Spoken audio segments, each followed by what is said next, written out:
Thank you for the introduction. Hello, everyone. My name is Sahar, and today I'll be presenting my research entitled Imagine Afghans, the Role of Magazine Publications in Forming Afghan Cultural Identity. This is currently a working study that'll encompass some archival studies and database curation across Afghan magazine publications such as Kabul Magazine and Salname Kabul. But at this time, we're going to be going through the findings from my archival study of Zhvandun magazine.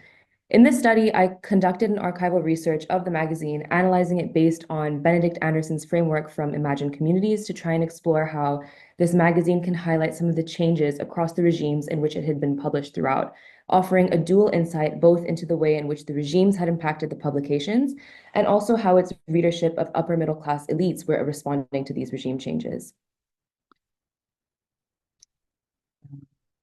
Let's see if the clickers have worked.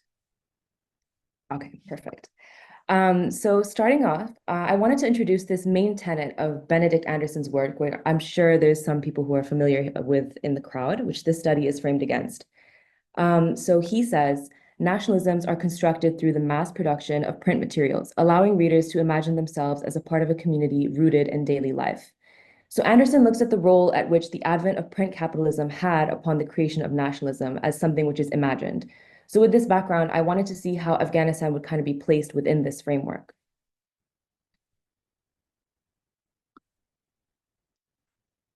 That brings us to looking at magazines as a form and publishing as a practice. This overarching idea that Anderson inspired involves communities of sentiment. Do bear with me and this clicker. So communities of sentiment, where people imagine and feel together using text as their medium. This leads us to study how print publications can act as a way of analyzing communities which had been involved in the creation of these works. So networks of editors, writers, publishers, printers, and more. Published texts offer a unique dual-pronged insight into the way these editorial teams would interact with each other, as well as the way in which the idea of the nation was being depicted to their readership. So Anderson focuses mainly on books, but in my study, I'll be looking into the unique outlook that magazine publications provide us. Magazines possess a certain kind of flatness so that readers are permitted to enter where they wish and move around in ways that suit them. Magazines offer a multifaceted outlook into these communities of sentiment. They involve larger groups of editors and writers in each publication. They go beyond just text, integrating visual and artistic elements, and they include aspects of life such as patterns of consumption, trends, and demands which are unique to their form. All these features contribute to an overall more dynamic form of engagement for the reader to construct their own intertextual connections, acting both as a way of projecting the idea of the nation onto the reader, as well as offering more outlets for the networks of writers to join together in projecting this imagined ideal of a nation. And because of this, some researchers have begun to look into the magazine research as a truer and more comprehensive form of cultural excavation. That brings us to our theoretical framing. Overall, my research looked into how print media can be used as a lens to look at the creation of nationalisms and cultural identities as constructed aspects of a socio-political context. So just to touch again on Anderson's framing, it's centered upon the two main claims. First, here that you can see that a nation is an imagined political community, imagined as both inherently limited and sovereign. It's imagined because most of the members within even the smallest nation will not know their fellow members, meet them, or even hear of them, but in their minds, imagine we can see this communion. Anderson's argument, beyond defining the parameters of nationalism and national identity in a theoretical and philosophical sense, also establishes a connection between the advent of the printing press and the inception of print capitalism as a means of constructing national identity. The novel and the newspaper, these forms provided the technical means for representing the kind of imagined community that is the nation. Overall, texts are extremely illuminating on the creation of cultural identity, and their permanence makes them a vital tool in our analysis of cultures and societies. While Anderson's framework is hugely influential and pivotal in our understanding of how nationalisms are created, the framework does have some gaps that may be seen as only being compatible with the Western and European societies that Anderson was basing his research on. The theory relates to the novel and the newspaper in 18th century Europe, which provided the technical means for representing the nation. And it's taken in the context of newly industrializing states with growing literacy rates, a more developed trend of development, and a widespread trend of print capitalism. But having identified these gaps, I took the study remaining cognizant of the cultural role that this magazine would have within Afghan society at the time. Rather than acting as a lens to analyzing all of Afghanistan and creating generalizations about the relationship that Afghanistan would have to print and the ongoing regimes at the time, we can see the magazines for what they were, a small luxury available to an insulated group of upper to middle class literati. We can understand the ways in which policies were depicted to them, how trends evolved, and how the ongoing political regimes at the time may have impacted these previously mentioned communities of sentiment.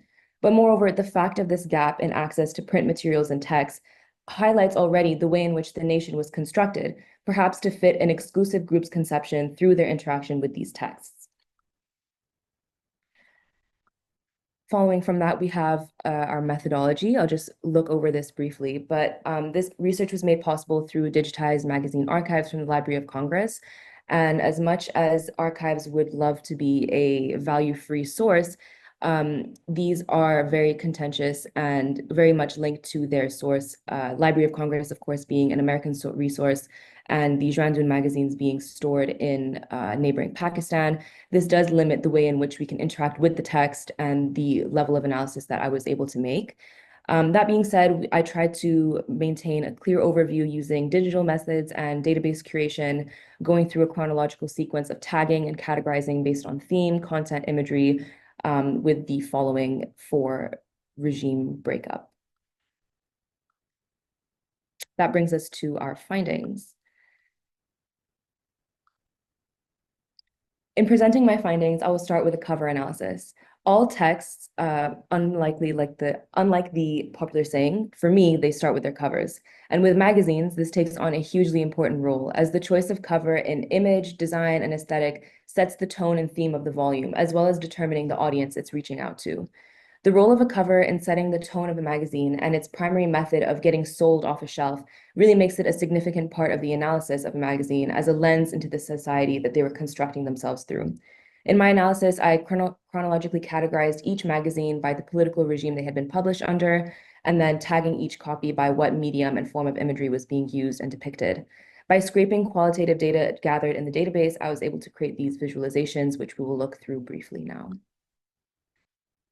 So the first visualization to look to is the cover analysis during Muhammad Zahir Shah's era.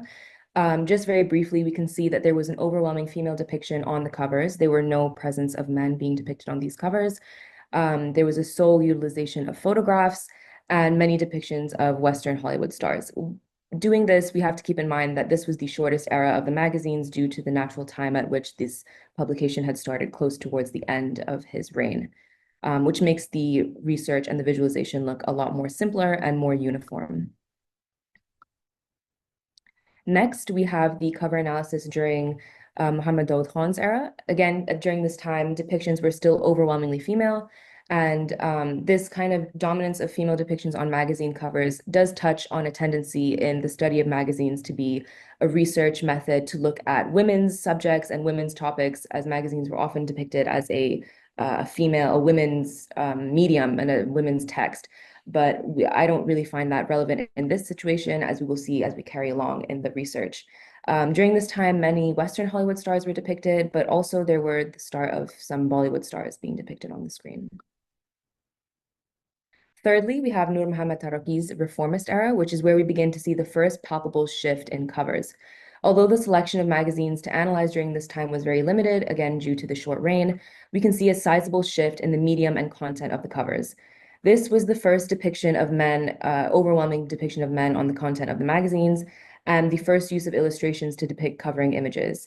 We will look more in depth at the role that men played in the covering images, but oftentimes this was explicitly political.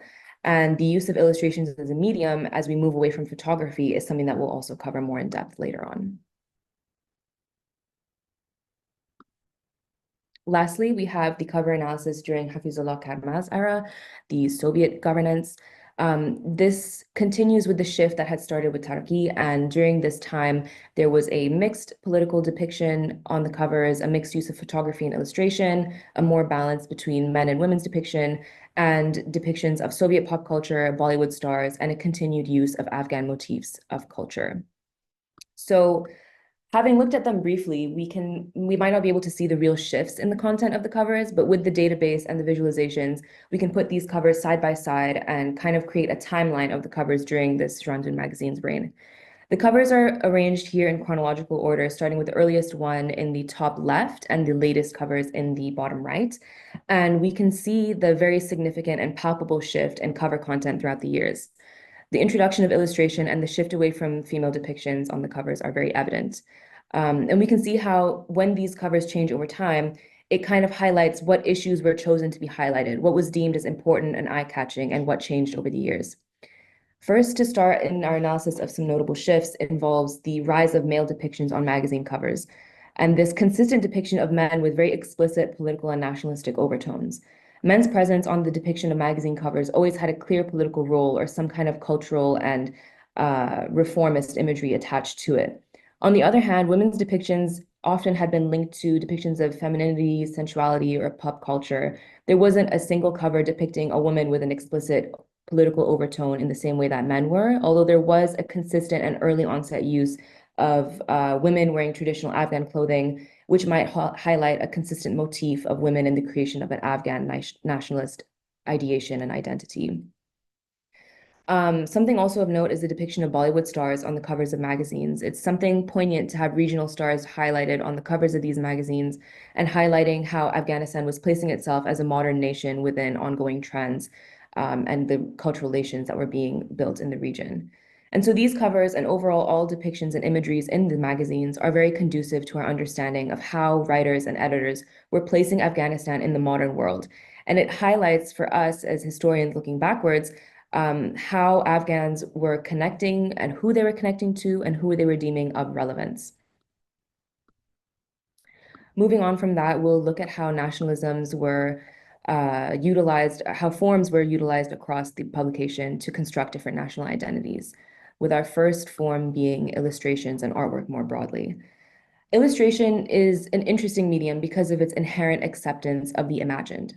We accept the image and the artwork as being a formulation and interpretation from the artist.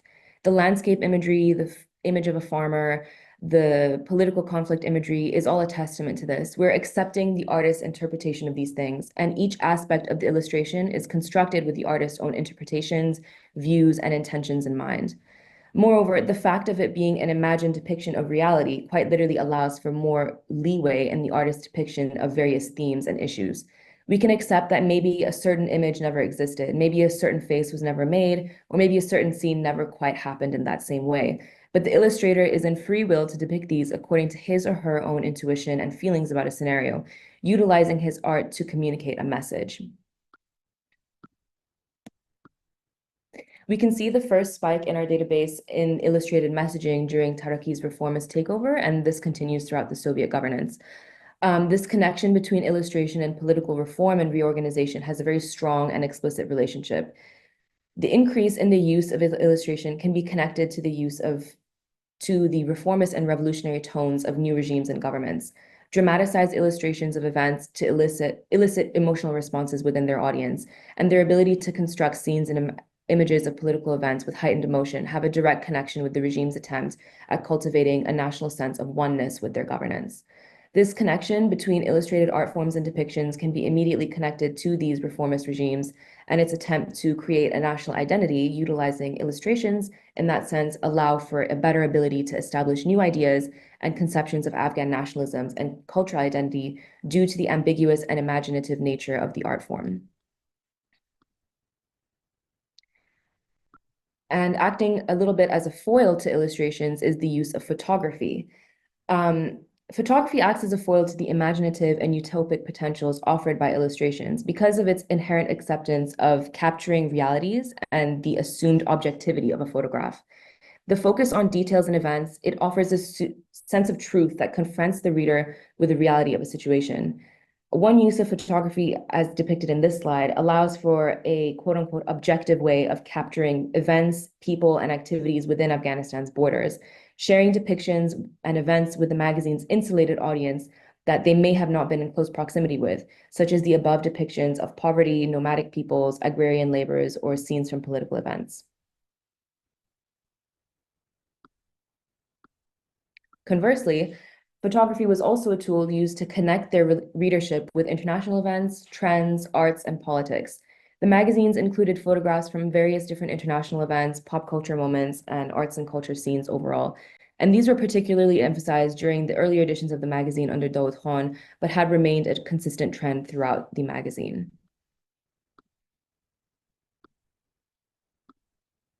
This multifaceted and dual-pronged use of photography highlights two different motivations.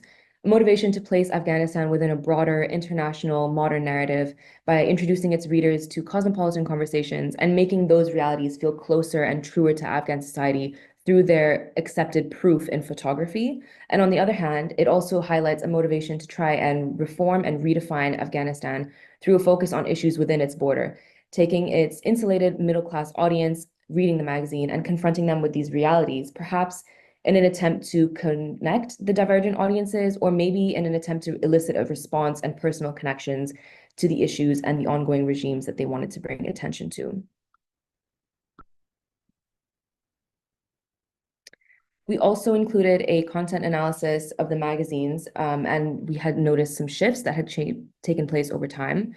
The Zhvandun magazine altered in its content analysis a little bit, while it did remain a source of information, reference, and overall just weekly updates as a weekly publication for its audience.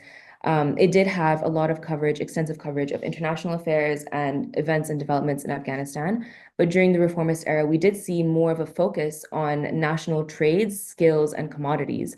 Here on the left, we see an article about the production of Afghan fur coats called Pustin and their demand in European markets and their kind of uniqueness as an Afghan product. And on the other side, we see an article about Afghan carpet weaving and the kind of intricacies and detailed nature of this work, which is unique to Afghanistan. Both articles were published in 1979. And again, we can see from these trends and gradual shifts in focus as placing Afghanistan within a broader international context, or with these kind of more inward-looking approach, we can kind of see how it has highlighted and emphasized domestic strengths and trades. Lastly, just to touch on some depictions of consumer habits and government policies, this is something that is often touched on a lot as it is a very uh, striking image, is the depiction of advertisements in the magazine. I think that's something that has started and was consistent throughout the earlier usages of the magazine. And then, of course, under Soviet governance, the use of advertisements was drawn out of the magazine. My favorite one here on the screen is this one on the left of the Coca-Cola magazine, Coca-Cola advertisement, which is quite a striking image. But again, it highlights a way in which that we can understand the text as a lens into understanding Afghan society at the time, as well as a way of understanding how government policies were shaping the way in which these texts were emerging. So overall, the Zhvandun magazine and magazines as a form of text more broadly, they offer a really useful way in studying the ways in which this insulated and exclusive group of upper or middle class Afghan elites were defining Afghanistan as a modern nation. From this, I hope we can also take away some potential useful ideas in the realm of database creation, as it offers an overview of very large quantities of text and offering some kind of archival work. It can offer a useful and overview of archival work and qualitative research. Thank you.